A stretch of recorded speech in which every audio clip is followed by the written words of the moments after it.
Hello, World Traveling Queen. What a great name, World Traveling Queen. That's goals.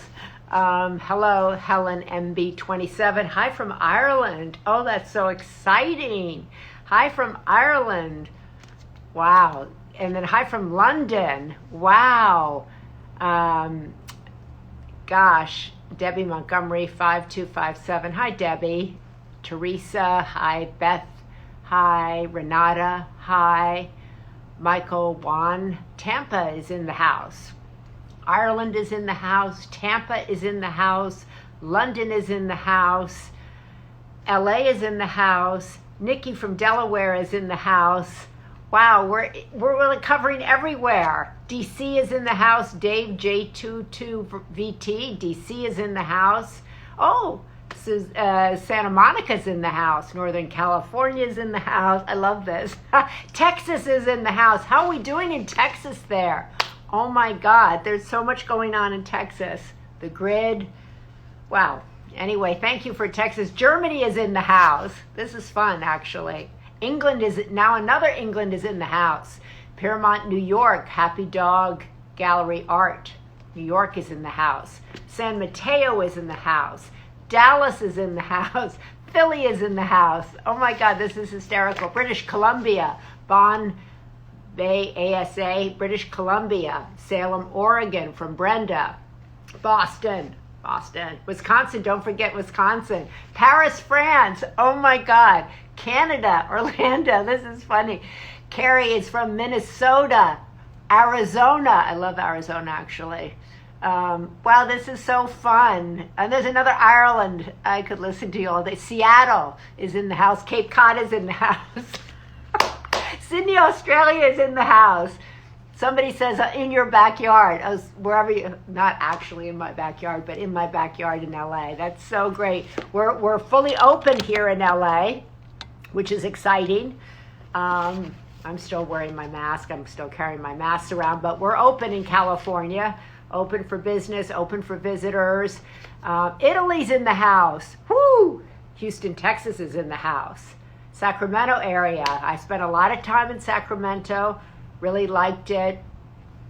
I always think Sacramento gets a bum rap, but I loved Sacramento, liked my time there. Loved the people in Sacramento. It was really nice. Detroit. My son went to Michigan. Michigan has a special place in my heart. Loved landing in Detroit. Loved the people of Michigan. Wow, we're all, Miami. My brother lives in Miami. My nieces and nephews live in I could just keep going on this. This is funny. Nashville.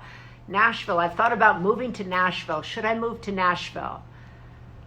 Maybe. Should I or no? I don't know. Illinois. Anyway, I should get going. Austria. Yes, I spent time in Austria as well. Geneva, Switzerland. Fun. I love it. Anyway, I want to thank India. Holy moly. Wow, we are covering the world today, and I'm so thrilled about that. Oklahoma. Wow, Columbus. Anyway, I have my great friend on here coming up today, Craig Melvin, who's written this great new book called Pops, Learning to be a Son and a Father. And I would talk to Craig about anything. I do talk to him about all kinds of stuff. But I love this book. I love what he's written on the back of it.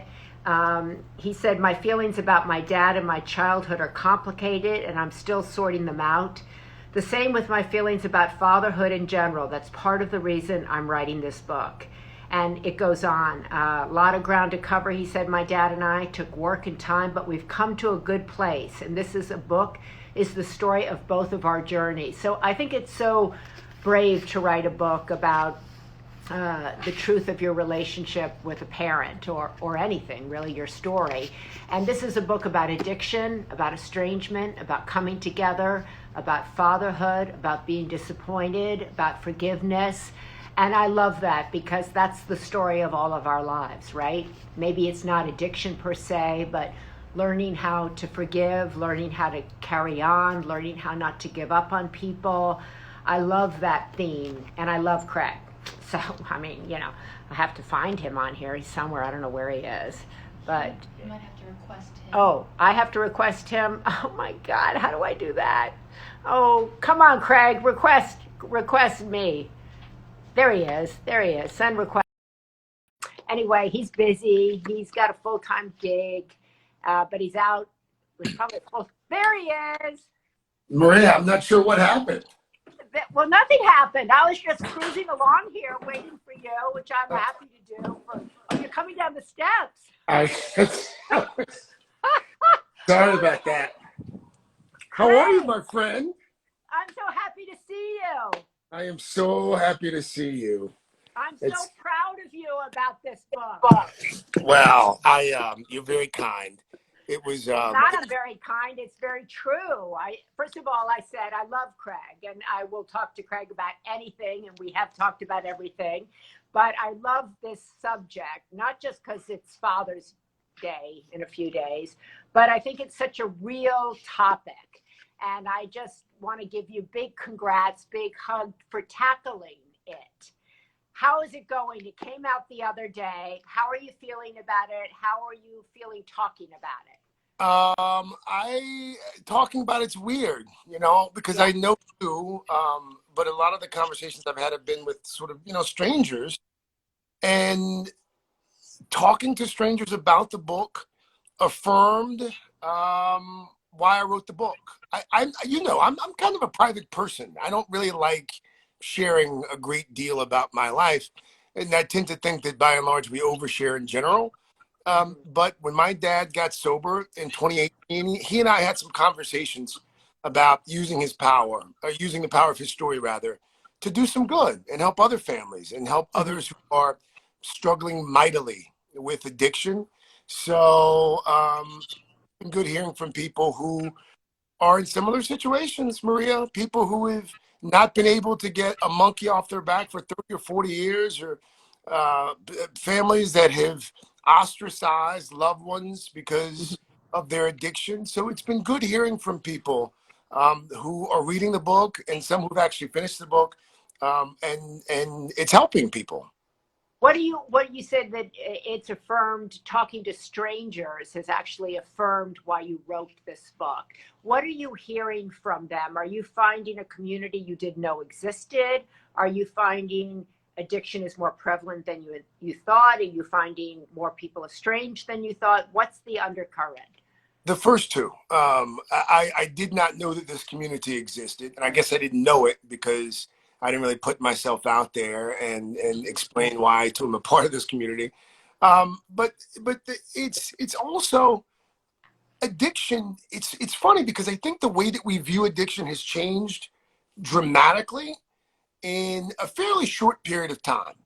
And I think that most of that can be attributed, I would argue, in the last 5 years, especially to the opioid crisis. And 30 years ago, when I was a kid, my dad was drunk and passed out, and he was, absent and all this stuff. I just chalked it up to him being weak and lazy. We didn't understand addiction to be the kind of disease that it is. And now that your friend famously says, when we know better, we do better. And now we know better. And so I wanted to write this book as a love letter, in part to my dad, because my dad had been beating himself up for years. Yeah, you say that in the back of the book, that he still can't forgive himself. And I wanted to give him his roses while he's still alive. I wanted him to know that all is forgiven, and we so cherish the time that we have left with him. He's not sick, but I mean, he's, he talks about having more days behind him than ahead of him. And so I wanted to help unburden him. And in the process, Maria Shriver, I unburdened myself. How'd you do that? How'd you unburden yourself? The process was so cathartic. I hope I don't turn into one of these people now that feels compelled to share everything. That's okay. No, it's not. I don't want to be that person. You just be the person you are, and that's what's good. And I was writing the book, and I found out, I'd say I was probably 20% of the way into the book, and I realized I wasn't just writing it for my dad, and it wasn't just a celebration of fatherhood. I wrote it for myself as well. Just it was so good to get so much of that out, I'm struck by, Craig, is when you said all is forgiven. And the end of the book, you talk about how your dad still struggles to forgive himself. And the subject of forgiveness is such a tough one. And so many people who are kids who had parents who had addiction, might still have addiction, are like, hell no, I'm not going to forgive that. No way. This person was absent. They didn't show up. I'm not into that at all. How do you walk that path? How do you get to that place? For me, it honestly, if I didn't do what we do for a living, I probably wouldn't have gotten to this place. But you do enough stories on people who have struggled with addiction, have lost someone to addiction, or they've written someone off, whether it's a parent or a child, and there's this estrangement, and then something terrible happens, and they feel guilty for the rest of their lives because they never heal that wound. I've done a lot of those stories, and that was part of it. And the other part of it was crisscrossing the country, talking to dads for my series, Dad's Got This on the Show. You start to talk to enough other dads, and you realize we're all doing the best that we can. And during the course of my research for the book, I realized that my dad, he was doing the best that he could. And for 20 years, I blamed him for just being a deadbeat, and would say that to his face when I was younger. I was very angry and resentful, and it was because I didn't understand. I didn't understand the sickness. I didn't understand the illness. And so as I started to understand it more, I started to feel guilty that I was so hard on him. Um, and so that was part of the impetus as well.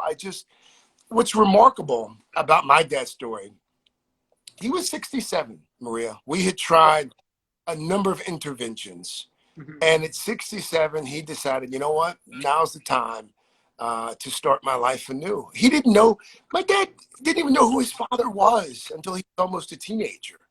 And in the book, I write about my dad. I asked him during the course of our conversations, what was the most money you ever wasted? And without missing a beat, he said it was about $1,500 that I spent in 1986 burying my father. And in that moment, that told me all I needed to know about the relationship that my dad had with his dad. And so for me to expect him to be the kind of dad that I wanted and needed, Wow. that was an unrealistic expectation. Wow. That's a profound statement. And you have two kids of your own. I want to just stay on this a little bit because I know so many people who maybe not addiction isn't at the center of their relationship with their dad, but they're estranged from their dad they're angry, that he didn't show up or he wasn't the kind of dad he wanted to be, or they wanted him to be. And there seems to be kind of a lot of conflict in relationships with people and their fathers. And yet fatherhood is changing kind of right before our eyes. I mean, your generation of fathers is so different than your dad's generation, but even from guys who are 10 or 15 years older than you. What have you learned about all of that through being a father yourself now? It's funny you bring that up because I try to be as present as possible, not just physically present with my kids, but when I'm there, I try not to be on the phone. I try to make sure they know that I'm with them. In fact, we're done here. I've got flag football with my 7-year-old. Okay, I'll go fast. No, we're fine.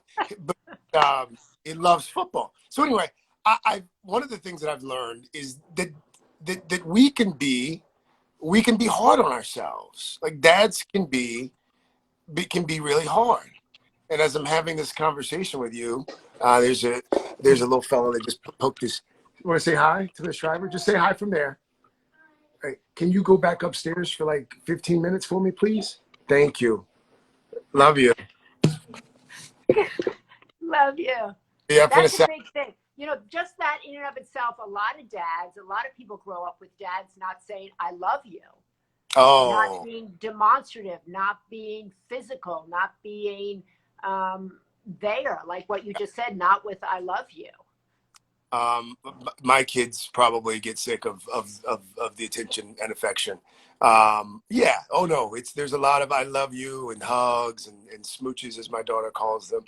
And it's funny because, to your point, I don't remember my dad. I don't. I remember him saying he was proud of me the day I graduated from college. I remember that, and I don't think the first "I love you" came. I was in my 20s, maybe. He didn't emote, but he emoted more than his dad did. And now what's funny is now every conversation you have with the man, it's, oh, I love you. Oh, I love you. I'm so proud of you. Like, it's just, he's making up for lost time in a big way, which is great. But Yeah. the affection and the attention. But I want to be very clear about something, because I don't want to spend 15 minutes trashing my dad. I would not be where I am personally and professionally, had it not been, well, for my mother's attention and love, because she overcompensated. But my father's absenteeism, it shaped and molded me in myriad ways. I had to figure out things early. I had to Yeah. fill in the blanks. I had to become more independent than a lot of kids probably did, and I think that probably served me well. You also say that you reached out to other men. You sought other father figures, right? Because I think there are a lot of men who step in to fatherless spaces, Mm, right? mm. Tremendous amount of men, and I'm writing in the Sunday paper about kind of acknowledging them, because there's still a lot of people without fathers today, and there are a lot of men who step in and say, let me fill that space. And I don't, and there are coaches, but there are reverends in churches. There are a lot of men who helped you, correct? I had the benefit of so many stand-ins along the way, starting with uncles. My uncle James, my father's older brother, really stepped in a big way. Gave me quite the role model. He was quite the role model for most of my life. In fact, I landed an internship in Washington when I was in college, and I went to stay with him. He gave me my first car. My uncle James. Then there's my uncle Pop, my mother's brother, who was just always around. He was the youngest of my aunts and uncles. So yeah, he was, when I was 6 or 7, I'd go and spend the night at my grandma's house, and I would be the pesky, annoying little cousin, but he would always entertain me. And then Uncle Jake, and then after family, I had teachers. I had a slew of teachers along the way, who Yeah. I, who looking back on it, and I've actually talked to a few of them about it. They knew that my dad wasn't as present as he should be, Yeah. so they consciously decided to try and fill that void. And coaches, and then professionally, when I got to Washington, there's a guy named Jim Vance, a longtime anchor Yeah. there, Yeah. who took me under his wing and who provided relationship counseling early on, helped me marry my wife, and I've always been blessed. But here's the thing, Maria Shriver, I would contend that you don't have to be a man to fill that role, to play that part. Because my Yeah. mother, for a good chunk of my childhood, played the role of mom and dad, and didn't play the role. She wasn't an understudy; like, she was all in. Yeah. She ran the shuttle service that parents run. She was there emotionally, spiritually. When my dad's gambling addiction started to hurt the family, in a pretty profound way, she picked up a second job at a pharmacy. So she was Wow. teaching school, leaving her school job to go and work at Farmore. But these aren't things that you can fully appreciate until you have your own children. Yeah. And I think that's what happened for me. You start to have your own kids, and you're you're on the go, you're thinking, you're worrying. And then at some point, your mom calls, your dad calls, and you're having conversations with them about, like, the struggles of parenthood. And then you're like, oh my God, is this what it was like? And here's the thing, as my mother has pointed out, we have help. It's not, we've got babysitters, and we have help. the women and men, primarily women who are doing this by themselves day in and day out, Yeah. my God. Yeah.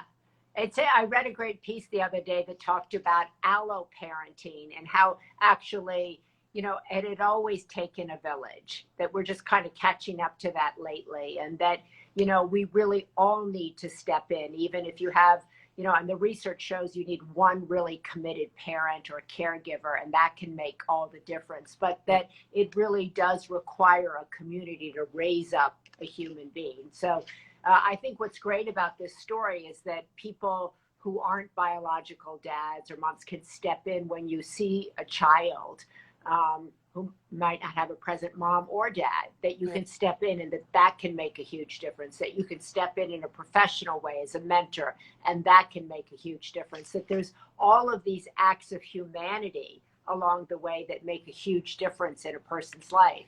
But I want to ask you, Craig, because I saw you on the Today Show the other day saying that you never gave up on your dad. You said you went through several interventions, and I've been involved in a couple of interventions, and you do kind of give up.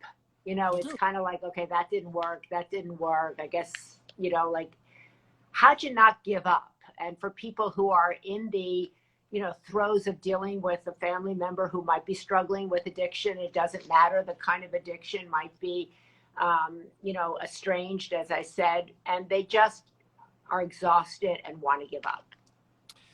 I looking back on it, there were probably times where I didn't realize I had given up, or we had given up family, and so we would give up for probably a few months, and then someone would recommit, whether it was a younger brother or one of my dad's nephews. So there were periods where some had given up and others were committed. What made the biggest difference for us, and I can't speak to everyone's individual circumstance, when we got a professional involved in 2018, and again, I think done a story recently, and it sort of led me to an individual who was helpful in this space. And Shatterproof is the name of the organization. This is a gentleman, the man that runs it. He lost his son to a drug overdose. So he was intimately familiar with addiction, and so anyway, he set up a meeting with someone who set up a meeting with someone else, and we got an expert involved, and the counselor that we used spent time with all of us, all the folks in my father's village. We had a counseling session with her, and in that session we got it all out, and we were in there for a couple of hours, and she specialized in this. Into the session, she said, okay, we're going to get your dad some help. Here's how we're going to do it. She laid out the plan. We wrote our letter. We had a place, we had a facility lined up in Georgia where he was going to go. And it was well produced. It was a well produced intervention, and she was the executive producer. And when we got there that Sunday morning, we all knew our part. We played our part. We read our letter. We kept it very short. And my cousin, my dad's nephew, drove him off to the facility, had his bag packed. Had we not done it that way, we wouldn't be having this conversation. What's the name of that organization again, Craig? A lot of people asking about that. Shatterproof was the name of the organization. Shatterproof.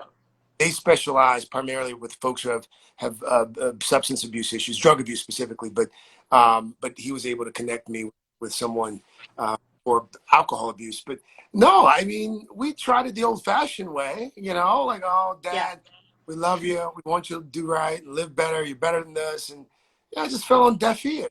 So. Yeah.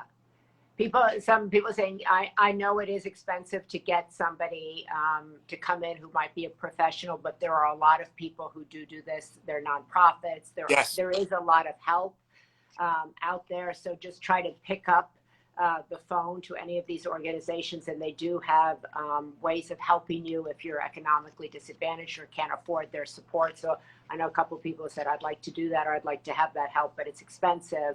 Then some people said that they got clean through NA. I have a lot of friends who are sponsors in the movement. I was going to say my dad, he did 90 and 90, as it's called, right out of rehab. He did 90 days of AA meetings. He went every day. And he attributes that as well to one of the reasons he's been able to stay sober.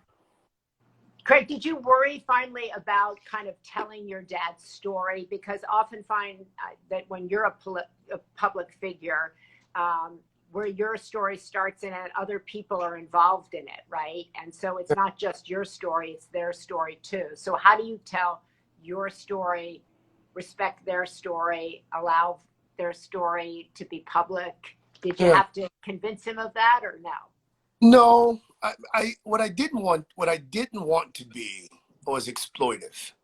And so that was the biggest thing initially that worried me. I didn't want to feel like I was sort of using his story. Because we see that a lot, you and I. Yes. And but my dad, really, when I started interviewing him, Maria, it was as if he had been waiting 69 years for someone to ask him these questions. He was in a place, I think, in his life where he wanted to unburden himself. That's and so great. and so it was. I was very anxious. I was very nervous when I started the book, and by the time I finished, I was still anxious and nervous and worried, but it was about getting it right and making sure that that my dad approved. So he was the first one that read. He doesn't do email. I had to send him a hard copy. He read it, called me up. I said, "Pops, what'd you think?" "Well, it's all there. It's all there. You remember a lot. It's all there, though. Any changes?" "Nope, no changes." And that was it.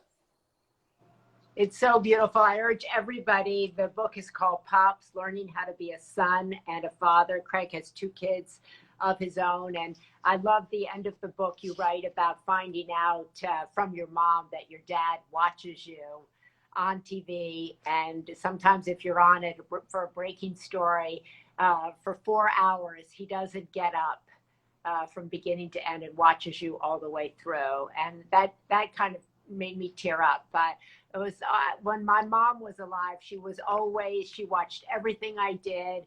The first phone call I always got when I got off the air was from her. And kind of there's nothing like the love of a parent, right? And that you felt like so proud there at the end of the book. It kind of made me tear up that we're still always auditioning for our parents, no matter how old we are, right? It never stops. It's, And it's not just the praise that gets you. Any hint of criticism that you get from a parent, it stays with you for days. how are you going to celebrate Father's Day, Craig? Finally, I would like to celebrate by sleeping in, having a cigar, maybe a little glass of bourbon, and having some what I like to call quiet daddy time. Quiet daddy. Quiet daddy time. Maybe I didn't know I like quiet mommy time, but daddies, they want quiet time too. No, yes, we do. Okay. But I won't get it, Maria, because one of the things I realized a few years ago was that Father's Day for my children, it's just like the other 364 days on the calendar. It's about them. So we'll do whatever they want to do. There's been some talk of going bowling because they're into bowling right now. So consequently, for Father's Day, I'll probably be bowling.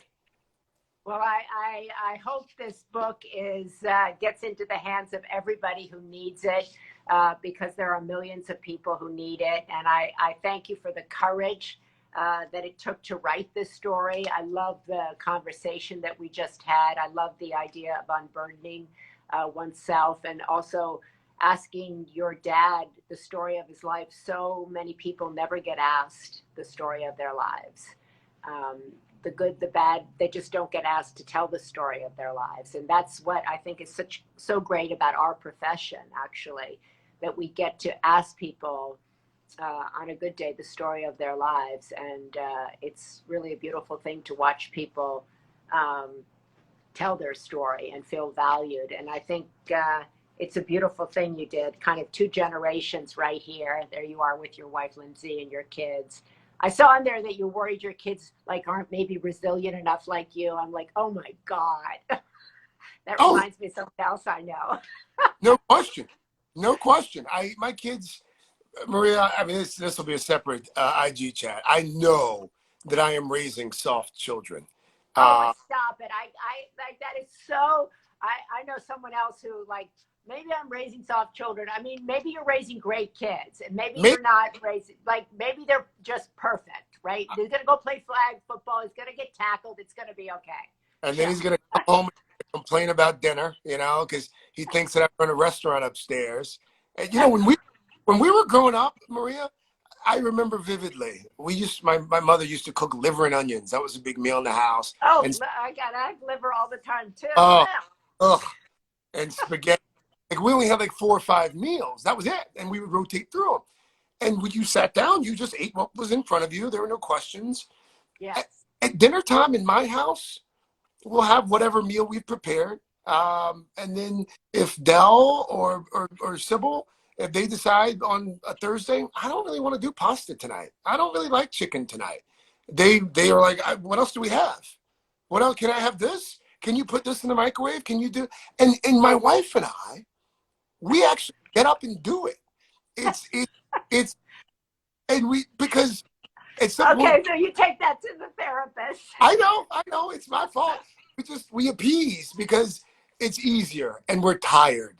And so Yeah, we're we're tired. yes, Like that's what my daughter always says with the youngest. Said, you let him get away with this, and I'm like, I'm tired. right. He's not bleeding, not a compound fracture. It's fine. Yeah, but the good news is, as somebody said, they'll be fine. A lot of people said they're absolutely going to be fine because they have 2 devoted parents, 2 really fun parents, 2 good parents, and they have this example of how to solve family relationships. They have an example now of how to hang in there, how to forgive, how to unburden, how to hear a story, and how to stay the course. And that's the best gift I always believe we can give our children is to model how to handle the stuff that life will throw their way. And you've given them a record. You've given them the record of how to do that. And that is an incredible gift. Maria Shriver, I love you. And I want just before I log off, oftentimes when I talk to people at the end of the conversation, I feel drained. Every time I talk to you, when we finish, I feel inspired and uplifted. Like I could go and like run a half marathon. Every time I talk to you, I don't know. Oh, Thank you on the Instagram. well, thank you so much for doing this, Craig. I miss you. I love you. Congratulations. It's going to be awesome. It already is awesome. My dog tagged it. Okay. But anyway, go have a great flag football. Have a wonderful, happy Father's Day. And congratulations. We're going to sell the you-know-what out of this book. Thank you, my friend. Thank Bye. you. See you Be well. later. Okay. So once again, it's Craig Melvin's book. It says co-hosted it today. He doesn't need that. Pops. Learning to be a son and a father, a great explanation on the back. We're going to put this up in the Sunday paper this Sunday in honor of Father's Day, in honor of people who are dealing with addiction and estrangement and who want to know about forgiveness and unburdening. So that was a great conversation with my friend Craig Melvin, and there's the story of his dad, his life, his mom, his kids, himself. So there you are. So thank you all so much for joining us. If you don't subscribe to the Sunday paper, please do. I'm going to go over to the Sunday paper in just a few minutes, and I'm going to come to you from that account to talk to all the people who have bought the Sunday paper a cup of coffee while it's been going. They support it. They buy it a cup of coffee. They believe in it. They share it. So I'm going to go on the Sunday paper account and thank them. So if you have any questions or you want to know anything about that, see you at the Sunday paper. Bye.